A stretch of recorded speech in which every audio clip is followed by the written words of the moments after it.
What's up, everyone? So, we are back again with another podcast episode, like episode number 4. Today, we are going to talk about how I actually approach my fitness journey in the early days, where I actually saw workouts as a punishment, and I actually used to torture myself at the start of my fitness journey, and how it actually backfired, and I used exercise as a punishment. So, I'm gonna actually break this down into few segments. One of the things is the first 6 years where I did not focus on the diet aspect whatsoever, and what shifted my perspective. Because early days when you are in a fitness journey, you are meant to make mistakes. You're not supposed to do things perfectly right at the start. It's not gonna be like that.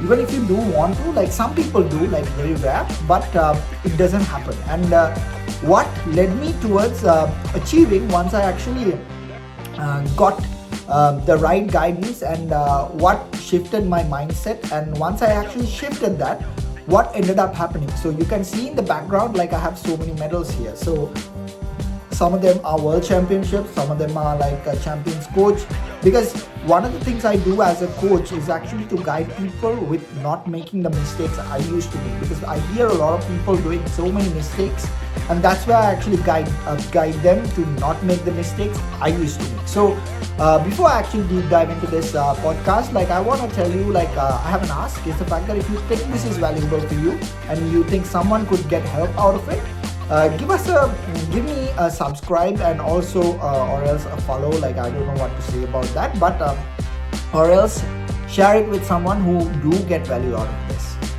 So the biggest mistake, I'm gonna actually break it down into a few segments, like I said. So basically, I'm gonna talk about my early years. So early years when I started, in 2007, when I first went to the gym, once I finished school, was actually at a place where I came from, was actually tough, because being under 50 kilos back in the day, very skinny, was actually a very tough place to be. People were pushing me a lot, and I've seen a lot of people in my circle around me did a lot of sports, and they were active, and they got a lot of female attraction as well, and I felt jealous. Sometimes maybe I do not say whether the envious is the word, but I felt jealous, and I also felt sorry for myself, and that's where I actually started my fitness journey, because I was not feeling confident in myself as to how I look. But deep down in my mind, I had a vision where I know I will change this one day, and that's what led me towards going to a gym in the first place. But as it's meant to be, you're supposed to learn from your fucking mistakes. So I did that, and so can you. And this is where I guide people not to make the mistakes I used to make. So I used to think when you actually work out harder and longer and torture yourself, and you feel so the next day, you're gonna build muscles and you're gonna get jacked. But in reality, that was actually pushing me away from reaching my goals, because I was only getting fat at the time, to be really honest with you. Because early days, yes, I made some sort of gains, because the reason being I was a beginner at the time. But in reality, that actually drifted away at one point. And when I actually did, one of the things I did not focus on is the fact that one of the aspects I did not focus on is actually recovery, because you need to recover your body in order to grow. So when you actually work out, your muscles actually break into pieces, small pieces, and when that happens, what actually helps it grow is actually having proteins will help you repair those muscles, and having a proper recovery will repair those muscles, and that's where you start growing. And that's an aspect I did not actually do it. And one of the mistakes I also made was actually following a lot of bodybuilders on YouTube back in the day, and I thought the way they were training was the way I was supposed to train, and I was able to do those workouts, some of them, but I did not know it was supposed to be customized towards my level, which I didn't actually do back in the day. I was actually training one muscle group per week as well, and that was actually not helping me whatsoever. So it felt like I was actually in a battle on my own, and I was actually punishing myself doing workouts. because of the fact that like I said before, like I was under 50 kilos and it was a tough period for me. And to be really honest, like school days were not the best years for me because of the fact that like I was bullied a lot, like pushed around, and I saw a lot of people in my circle having a lot of things, achievements, and I wondered like why I didn't have that and why I didn't actually take the action. So after I finished school, that's where like I started my fitness journey. So you're not meant to get things perfectly right. You're supposed to make mistakes. So I made those mistakes. That's where I actually learned. So first 6 years till I actually like came into Australia in 2009. Even after that, like I was actually like exercising, but I wasn't actually like following a proper structure back in the day. I did not have any idea about training closer to failure or any of those things. And I did not focus on the crucial element which actually gets you results, which is nutrition, recovery. And the mindset which I had was actually pretty much all or nothing, which was one of the things which actually was sabotaging my progress, to be really honest. And so back in 2013, like that's where I actually thought of like shifting my mindset towards actually like focusing on nutrition. So that's where I initially made the transformation on my own. And once I actually achieved that, I actually like kept doing it like because I loved lifting. So one of the things which you need to have is actually love for what you do, passion, because that's a crucial element which will actually like get the things you want to get. So always understand whatever the hell you do in life, it could not be like, shouldn't need to be lifting weights. You need to love that. You need to love that, and once you love that, you will actually find you will get the things you want one day. So one of the things I learned like once I actually like shifted my mindset was actually like understanding that you need to prioritize training and you need to train smarter, not harder. Like yes, training harder is the crucial element to growth, because training harder doesn't mean like you need to punish yourself. Training harder means you need to train at a level where you train closer to failure. So for example, last 4 weeks, let's assess my hack squat.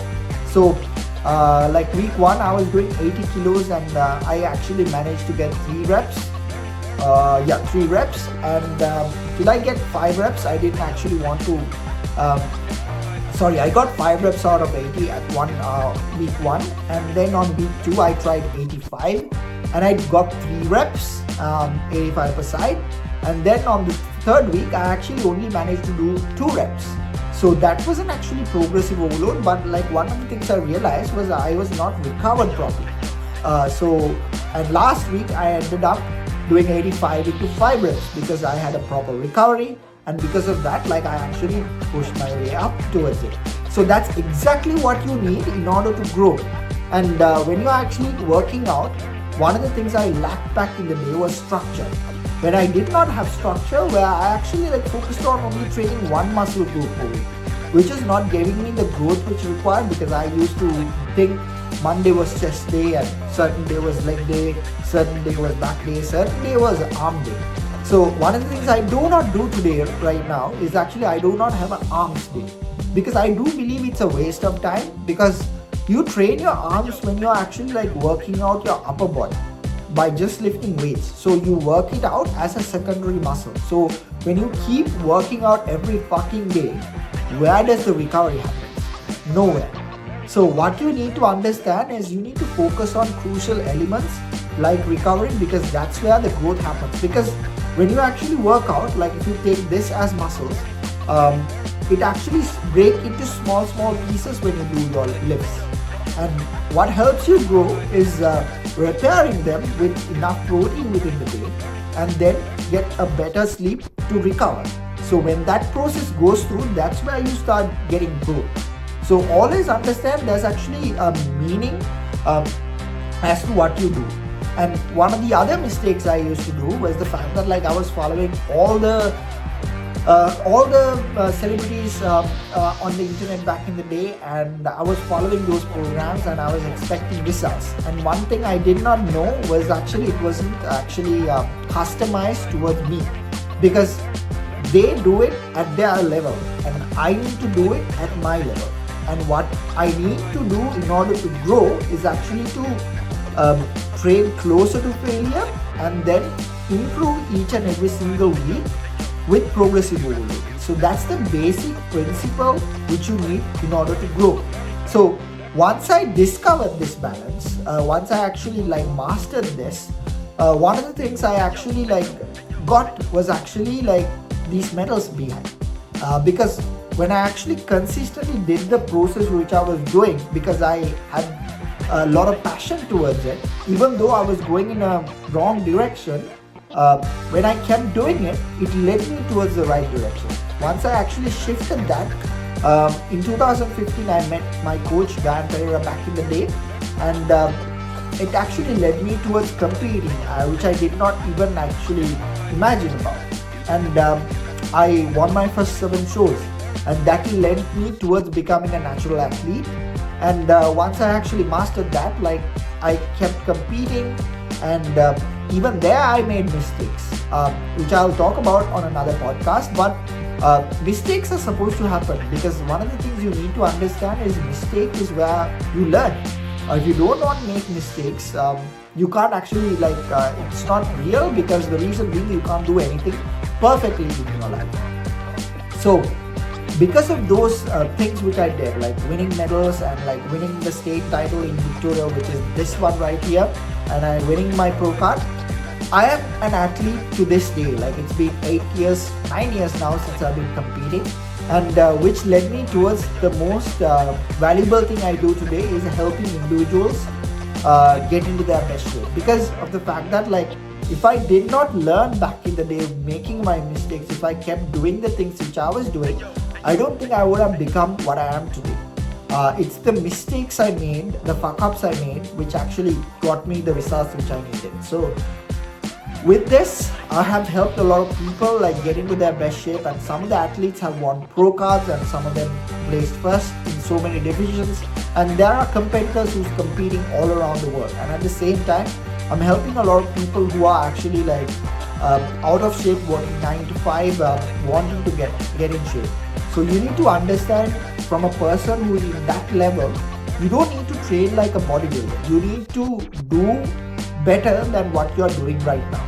It's all about taking small steps at a time, which leads you towards the bigger goal you want to accomplish. So always understand, your fitness journey doesn't need to be a punishment. This is where I do not believe restrictive dieting is the best way to actually lose belly fat. Some people claim the fact that if you actually if you eat when it's dark, you actually get sick later down the day, and if you actually eat late at night, that's gonna help make you gain belly fat. But there's a truth to it, but also that's not the big picture. So what really helps you lose belly fat is actually being in a calorie deficit. And when you're being in a calorie deficit, you need to eat less than and move more, and that's what creates you to lose belly fat. So the timing doesn't really matter for an individual who's trying to lose belly fat. So let's talk about a person who's actually doing night shifts, finishing work at 10 p.m. For a person who's in that situation, they might not have time to eat while they're working. Maybe he's doing an 8-hour shift. So for a person who's in that situation, it's not practical for him to actually eat before it's dark. And by the time he comes back home, he will be super hungry. So when he's super hungry, he's not going to make, he or she might not make better food choices. This is what push you away from your calorie deficit and push towards the surplus. So always understand, if you actually eat late at night, as long as your overall calories are still in a deficit, you're still going to lose belly fat.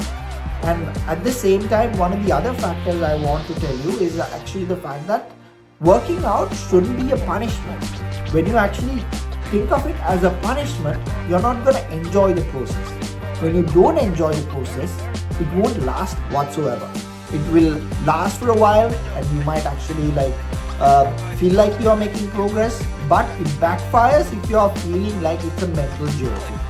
So that's exactly how I felt. But back in 2013, which is where I actually changed my perspective and changed my thought process, and I realized there's more to it than what you see on YouTube. So which led me towards like I said, competing as an athlete and helping people get into the best shape. And I'm today having the privilege of help over thousands of individuals like get into their best shape without food restrictions or extra hours of cardio. So always understand, it's not about restricting yourself or punishing yourself. You need to be process oriented towards getting to the goal you want to get, because when you are process oriented and you do things with passion, and you when you end up loving the journey you're going through, being healthy, that's going to be a process which will last for the rest of your life. So that was it with this podcast. Hope you got value out of it. And one of my clients are competing this week, and looking forward to seeing him dominate. And he will be coming on the next episode and talking about his experience, because he's been an athlete who's been working with us for over a year, and he actually bought the best condition which he could have possibly bought. So he's going to be talking about his journey as well. So see you in the next episode. Hope you guys enjoyed this, and if it was valuable, share it with someone who will get value. So have a great day, guys. Talk to you soon.